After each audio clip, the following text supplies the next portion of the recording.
A Dinner of Herbs.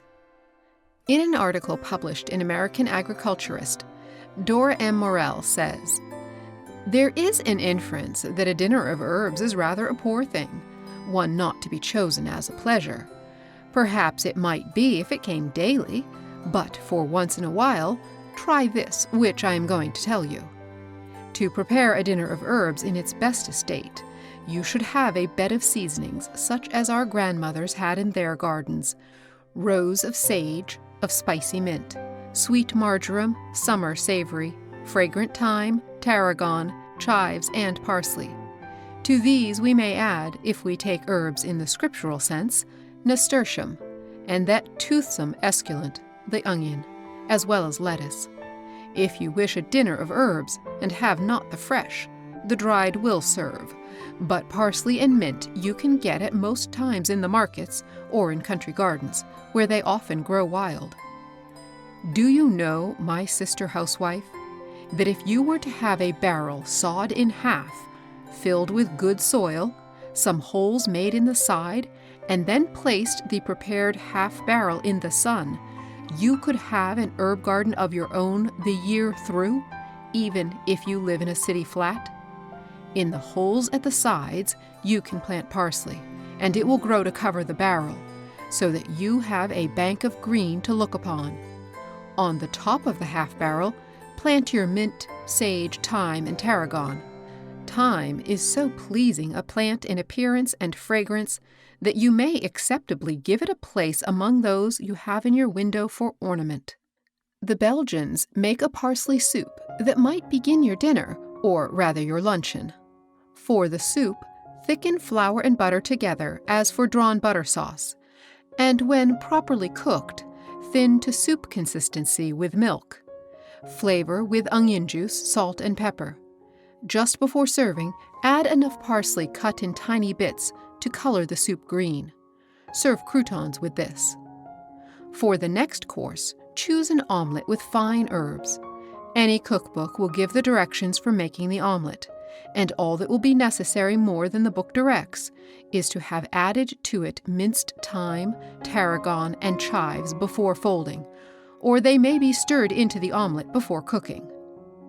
Instead of an omelette, you may have eggs stuffed with fine herbs and served in cream sauce. Cut hard-boiled eggs in half the long way and remove the yolks.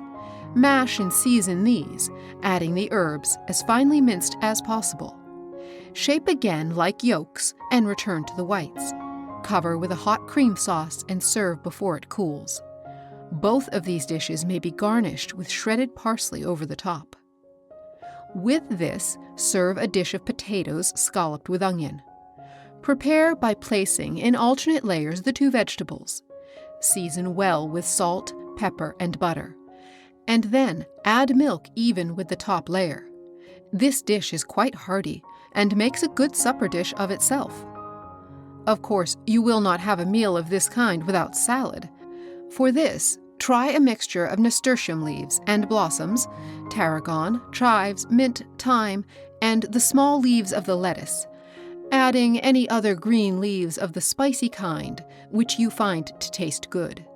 Then, dress these with a simple oil and vinegar dressing, omitting sugar, mustard, or any such flavoring, for there is spice enough in the leaves themselves. Pass with these, if you will, sandwiches made with lettuce or nasturtium, dressed with mayonnaise. You may make quite a different thing of them by adding minced chives or tarragon, or thyme, to the mayonnaise. The French are very partial to this manner of compounding new sauces from the base of the old one. After you do it a few times, you also will find it worthwhile. When it comes to a dessert, I'm afraid you will have to go outside of herbs. You can take a cream cheese and work into it with a silver knife any of these herbs, or any two of them that agree with it well, and serve it with toasted crackers. Or you can toast your crackers with common cheese, grating above it sage and thyme. Whether this dinner of herbs appeals to the reader or not, I venture to say that no housewife who has ever stuffed a Thanksgiving turkey, a Christmas goose, or ducks or chickens with home-grown, home-prepared herbs, either fresh or dried, will ever after be willing to buy the paper packages or tin cans of semi-inodorous, prehistoric dust, which masquerades equally well as fresh sage, summer savory, thyme, or something else, the only apparent difference being the label. To learn to value herbs at their true worth, one should grow them. Then every visitor to the garden will be reminded of some quotation from the Bible or Shakespeare or some other repository of interesting thoughts.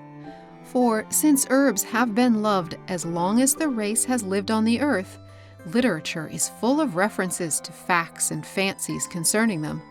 Thus, the herb garden will become the nucleus around which cluster hoary legends, gems of verse and lilts of song, and where one almost stoops to remove his shoes, for the wisdom of the ages blooms anew among the sages.